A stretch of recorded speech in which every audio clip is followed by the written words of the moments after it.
सकाळ झाली आणि अजून काय डोळे उघडत नाही. थंडीने गारटली. खिडकीतून बघितलं तर उजाडलं होतं. आणि मग घाईघाईत उठली, केसांचा बुचडा बांधला, तोंडावरून हात फिरवला, देवाचे आभार मानले आणि बाहेर आली. बाहेर बघते तर इतकं सुंदर असं वातावरण, मन एकदम प्रसन्न झालं आणि झोपी उडाली.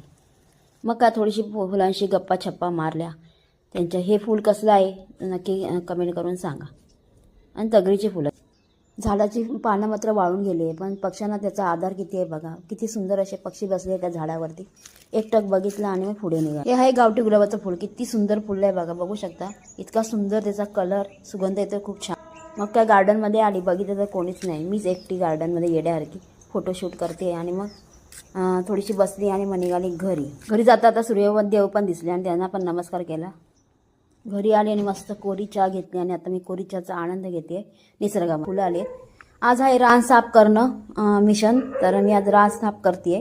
तर खूप वाढलंय रान आणि रान साफ करायला मी घेतलेलं आहे. आणि बघू शकता किती रान साफ केलं. एवढं रान साफ करायला मला 2 तास गेलेले आहेत.